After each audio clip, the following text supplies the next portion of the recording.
नमस्कार, आप देखना शुरू कर चुके हैं नेशनल इंडिया न्यूज और मैं हूं आपके साथ पारितोष मल। पश्चिम बंगाल में लगातार चुनावी घमासान जारी है।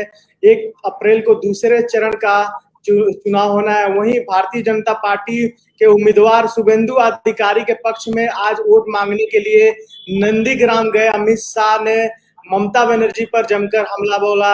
वहीं दूसरी तरफ ममता बनर्जी ने कहा, नंदीग्राम से चुनाव इसलिए लड़ रही हूं क्योंकि मेरे कैंडिडेट को धमकाया जा रहा है। जब उसने यहाँ की विधायकी से इस्तीफा दिया तभी मैंने नंदीग्राम से चुनाव लड़ने का ऐलान कर दिया था। मैं सीएम हूँ और वो मुझे बाहरी बता रहे हैं, ऐसा ममता बनर्जी ने कहा है। उनके पास कितने घर हैं? बहुत सारे तंज मारे ममता बनर्जी ने बाहरी बनाम घर को लेकर। इन्हीं सभी चीजों को लेकर हमारे साथ चर्चा के लिए खास मेहमान हमारे साथ बंगाल से सीधे जुड़ चुके हैं ललित कुचालिया, जो एक वरिष्ठ पत्रकार है, एक लेखक है। सर, बहुत बहुत स्वागत है आपका। धन्यवाद धन्यवाद धन्यवाद। सर, दूसरे चरण का चुनाव नजदीक है। आज प्रचार भी बंद हो गया शाम को। नंदीग्राम में आज काफी खलबली मची। अशोक डिंडा को जिस तरीके से उस पर हमला हुआ, ममता बनर्जी ने जिस तरीके से भारतीय जनता पार्टी पर हमला बोला, खासकर शुभेंदु अधिकारी पर। सर, क्या लगता है कौन मारेगा बाजी? पहले तो ये जानते हैं। सबसे पहले तो मैं आपको बहुत बहुत धन्यवाद देना चाहूँगा, खास करके नेशनल इंडिया न्यूज़ को, जिन्होंने मुझे इस मंच के जरिए जो मुझे ये अवसर मुझे दिया है। तो परितोष जी, मैं सबसे पहले आपको ये बता दूं कि बंगाल का जो चुनाव है इस बार बाकी अन्य राज्यों के विधानसभा चुनाव की अपेक्षा बहुत ही कहा जाए तो एक अनोखा चुनाव इसको हम कह सकते हैं, क्योंकि बंगाल की राजनीति हमेशा से आंदोलनकारी राजनीति रही है और बंगाल की भूमि हमेशा से यहाँ पर आंदोलन शुरू जो हुए हैं उनका एक अपना इतिहास है। खास करके नंदीग्राम आंदोलन की हम जब बात करते हैं तो 2008 में जब नंदीग्राम आंदोलन हुआ था तो नंदीग्राम आंदोलन को हवा जो है वो सिंगूर आंदोलन के जरिए ही मिली। कि आपको ध्यान होगा कि उस टाइम पे जब किसानों के हक और हकूक के लिए जिस तरह की उनके किसानों के लिए जो बातें की जा रही थी, और फिर ममता बनर्जी की जब एंट्री होती है खास करके सिंगूर आंदोलन के बाद नंदीग्राम आंदोलन में, तो उस समय एक ममता बनर्जी को एक आयरन लेडी के तौर पर देखा जा रहा था, क्योंकि वामपंथ का कॉर्पोरेट के साथ जिस तरीके से उनका अपना मित्रता उनकी बढ़ी है, तो वो कहीं ना कहीं वामपंथ की विचारधारा से वो एकदम उलट था।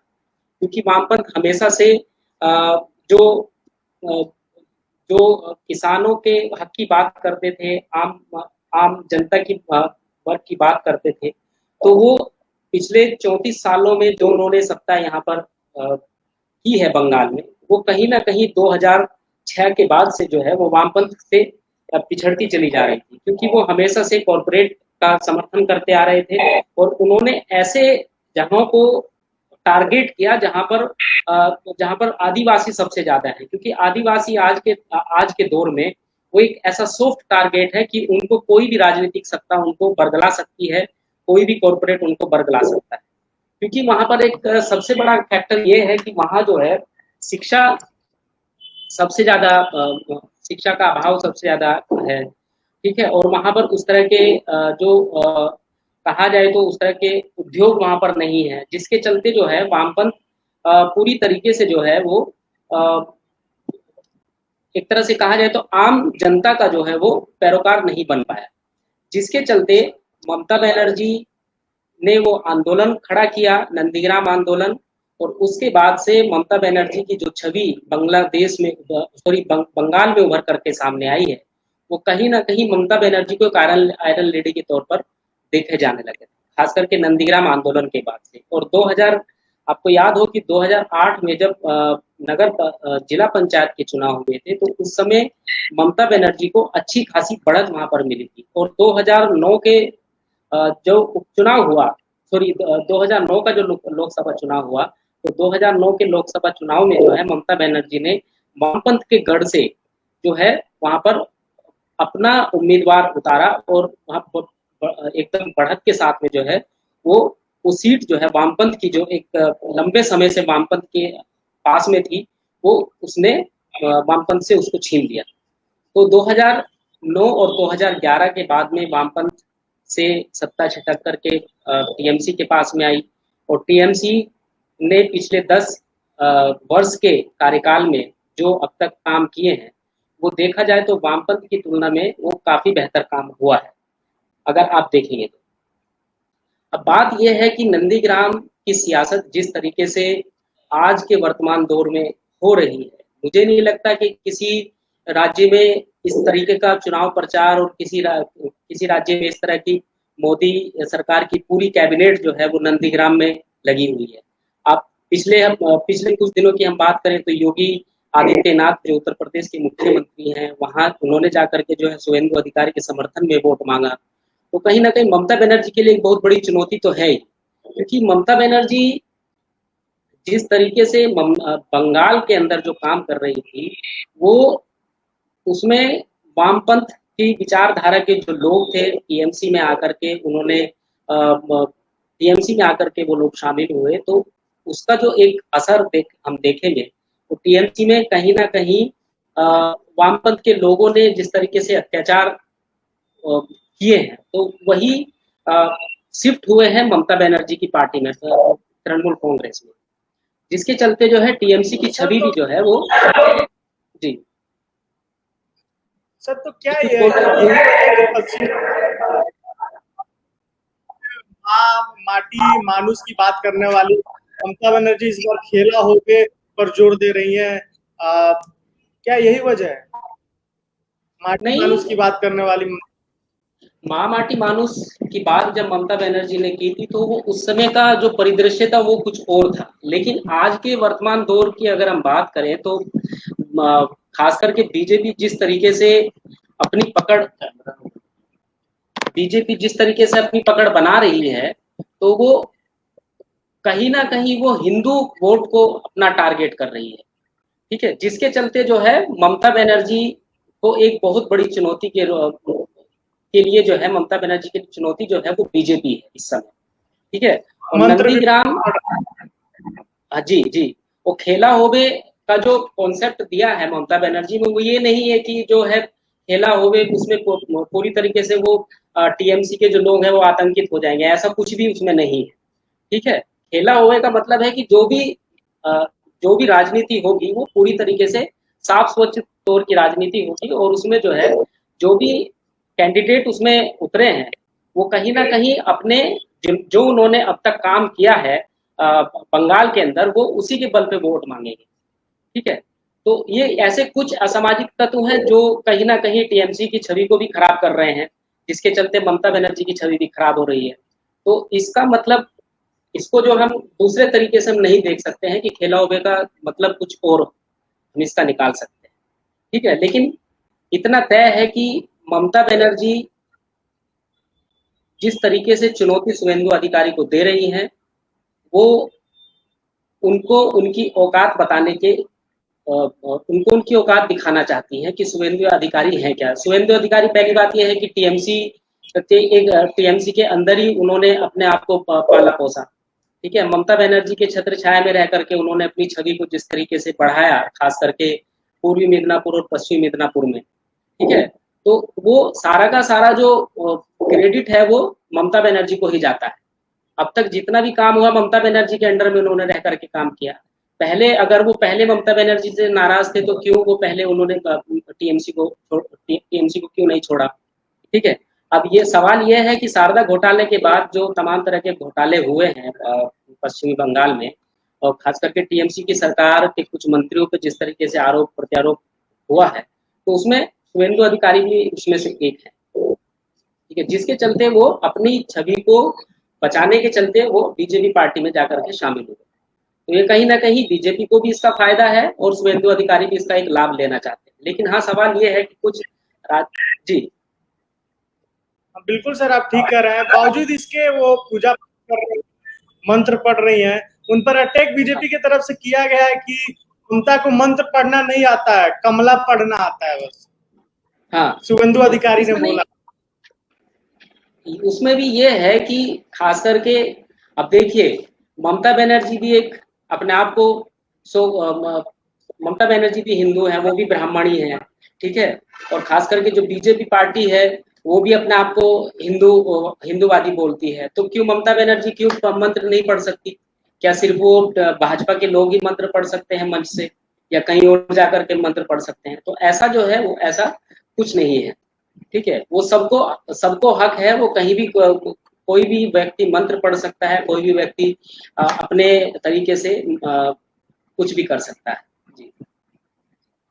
सर एक और सवाल, बहुत इस तरीके से हमले हो रहे, खासकर शुभेंदु अधिकारी के भाई पे हुआ, उसके बाद एक क्रिकेटर अशोक डिंडा पे हुआ, तो सर सवाल तो उठेगा ही, आखिर इतने हमले कैसे? देखिए, जो बीजेपी जिस तरीके से कर रही है, तो उसमें टीएमसी के जो कुछ, मैंने कुछ कहा ना कि कुछ ऐसे असामाजिक तत्व हैं, वो असामाजिक तत्व बीजेपी की तरफ भी है, वो टीएमसी की भी तरफ है। तो सभी पूरी तरीके से कोई भी जो है, कोई भी राजनीति इस समय जो है वो साफ स्वच्छ राजनीति नहीं रह गई आज के टाइम में, ठीक है। वो उधर भी है, वो इधर भी है, तो दोनों साइड, तो अब दोनों पार्टी की तरफ जो है दोनों तरह के लोग होंगे। बीजेपी ने सपोर्ट किए हैं, उसके सर मंत्री ने आज अपने भाषण में और जिक्र किया, तीन चीज खबर रखती हूँ, सेंट्रल पुलिस को जाने दो, हम यही रहेंगे, और यहाँ पर उसके बाद क्या होगा, हाथ जोड़ोगे सेंट्रल पुलिस को और दिन छोड़ दो। ममता की सभी जनता को जोर जोर से बोला सर, ममता बनर्जी को कहना पड़ा कि सेंट्रल पुलिस को जाने दो, हम यही रहेंगे, फिर देखना हाथ जोड़ोगे और कुछ दिन सेंट्रल पुलिस देखिए, जो बात आप अभी बोल रहे हैं, ये इस तरह की बात जो है 2016 के विधानसभा चुनाव में भी उठी थी, क्योंकि मुझे यहाँ बंगाल में रहते हुए लगभग मुझे 7 से 8 साल हो चुके हैं। और यही बात, जो बात आपने आज, मैंने तो खैर वो ममता बनर्जी का आज वो भाषण नहीं सुना, लेकिन जो बात आपने कही वो बात 2016 में भी उठी, और खास करके विधानसभा चुनाव और 2019 के लोकसभा चुनाव में भी जो टीएमसी के कार्यकर्ता थे, वो सिर्फ यही बोलते थे कि देखिए, जो बाहर की जो फोर्स है, जो सेंट्रल फोर्स है, वो सिर्फ 2 या 3 दिन के लिए इस इलाके में रहेगी, उसके बाद तो उनको चले ही जाना है, और उसके बाद आप और हमको रहना है। तो अब आप ये तय कर लीजिए कि किसको वोट देना है। मैं आपको बता दूं कि बोलपुर डिस्ट्रिक्ट, बीरभूम डिस्ट्रिक्ट में, पश्चिमी बंगाल का एक बीरभूम डिस्ट्रिक्ट है, तो वहां पर एक इलम बाजार एक जगह है। इलम बाजार, वहां पर मुस्लिम आबादी सबसे ज्यादा है। तो उस इलाके में जब 2016 के विधानसभा चुनाव हो रहे थे, तो वहां पर भी यही बात उठी थी। वहां ये बाकायदा न्यूज़पेपर में ये खबरें आई, तो वहां के जो टीएमसी के कार्यकर्ता थे, उन्होंने यही कहा था वहां के गांव के लोगों को कि हम आपको और हमको ही यहाँ रहना है, ये सिर्फ 2 दिन के लिए है ये लोग। अगर आप इनके दबाव में रह करके आज वोट कर देंगे, तो फिर आपका क्या हश्र होगा वो आप जानते हैं। और उसके बाद वही हुआ जो वो लोग चाहते थे, जो लोग टीएमसी के लोग चाहते थे वही हुआ, और पूरा का पूरा वोट जो है, जो बीजेपी को वोट जाना था, वो पूरा वोट कन्वर्ट होकर के टीएमसी में आ गया। तो यही बात शायद ममता बनर्जी ने आज ये मंच से बोली होगी कि आपको और हमको ही रहना है, ये सिर्फ 2-3 दिन के लिए हैं ये लोग। और क्या पता ये खेल जिस तरीके से हो रहा है, तो इसका मतलब निकाल ही सकते हैं कि खेला हो गए। सर अलविदा लेने का समय आ गया, लेकिन सर ईवीएम को लेकर बहुत सवाल उठ रहा है। चुनाव के दिन भी बहुत लोगों ने आरोप लगाया, मतदाताओं ने भी आरोप लगाया कि वोट टीएमसी को देते बीजेपी को दिखा रहा है। सर क्या लगता है, ईवीएम का कोई खेला है बंगाल चुनाव में, कोई रोल है, या बस ये विपक्ष अफवाह फैलाती है, या जो हारता अफवाह फैलाता है? जाहिर सी बात है, ईवीएम का खेल हो ही रहा है। आप पहले चरण के चुनाव में देख लीजिए, एनडीटीवी ने खबर दिखाई कि जो पूरी मुस्लिम आबादी, जहां बीजेपी का कोई भी समर्थक नहीं है, वो लोग पहले चरण के मतदान जाकर के वो अपना मतदान कर रहे हैं। तो वो लोग खुद बोल रहे हैं कि हम लोग जो है टीएमसी को वोट दे रहे हैं, उधर पर्ची निकल रही है जाकर के बीजेपी की। तो जाहिर सी बात है, सवाल तो उठेगा ही। अगर इस तरह की चीजें, अगर टेक्निकल फॉल्ट हो रहा है, तो कहीं ना कहीं बीजेपी पे सवाल उठेगा कि ये ईवीएम का खेल है, और हो भी सकता है। अभी आप देखेंगे जो पहले चरण का मतदान हुआ खास करके झाड़ग्राम, बांकुड़ा और पुरुलिया डिस्ट्रिक्ट में, तो उसके बाद अभी जो सेकंड फेज का इलेक्शन होगा वो भी उन्हीं क्षेत्रों में होना है जो वहाँ की बाकी विधानसभा सीटें हैं। तो जाहिर सी बात है कि बीजेपी इसका लाभ उठाना चाहती है और बीजेपी उन्हीं क्षेत्रों में लाभ उठाना चाहती है जहां खास करके आदिवासी बहुल इलाके हैं। जो प्योर बंगाली लोग हैं वो आप उनका कोई भी समर्थक जो है इस समय बीजेपी का नहीं है, खास करके हिंदी बेल्ट को छोड़ करके। तो ईवीएम का खेल होना, इस पे सवाल उठना, ये तो जाहिर सी बात है कि सवाल उठेगा ही, क्योंकि बहुत सारे हमने इस तरह के लोकसभा चुनाव में भी हमने ये बातें सुनी और विधानसभा चुनाव में भी ये बातें सुनी। खास करके बिहार विधानसभा चुनाव को ही आप ले लीजिए, तो बिहार विधानसभा चुनाव में भी इस तरह के आरोप जो है बीजेपी पे लगे हैं। तो इस तरह के सवाल उठना तो लाजमी है। चलिए सर, बहुत बहुत शुक्रिया। तमाम मजा आया, बहुत अच्छा लगा, बहुत दिलचस्प जानकारी आपने दी। का इतिहास से लेकर उसकी क्या रणनीति है और ईवीएम को लेकर जिस तरीके से सवाल उठ रहे हैं लोगों के मन में, आपने उसको भी साफ किया। किस तरीके से जहाँ मुस्लिम क्षेत्र है वहां पर मतदाताओं ने बताया वोट दे रहे टीएमसी को, वीवीपैट में बीजेपी का सिग्नल शो कर रहा है। एनडीटीवी में खबर भी छपी है जैसा कि आपने बताया। और शुभेंदु अधिकारी के बारे में आपने बताया, उसको गवर्नमेंट ममता बनर्जी तोड़ना चाहती हैं और तोड़ के रहेंगी या नहीं रहेंगी आने वाला समय बताएगा। लेकिन जाते जाते सर, आपका बहुत बहुत शुक्रिया तमाम जानकारी के लिए और हमारे साथ जुड़ने के लिए। हमारे दर्शक इस चर्चा को देखकर बहुत कुछ सीखेंगे, बंगाल के बारे में बहुत कुछ जानेंगे, बहुत दिलचस्प चीजों के बारे में जानेंगे। बहुत बहुत शुक्रिया जुड़ने के लिए सर, धन्यवाद। तो अगर आपको पसंद आया हो तो इसे लाइक करें, कमेंट करें, शेयर करें और हाँ, हमारे चैनल को सब्सक्राइब करना ना भूलें ताकि देश विदेश से जुड़ी खबरें आप मिस ना करें, क्योंकि कोरोना काल में 2 गज दूरी, मास्क है जरूरी।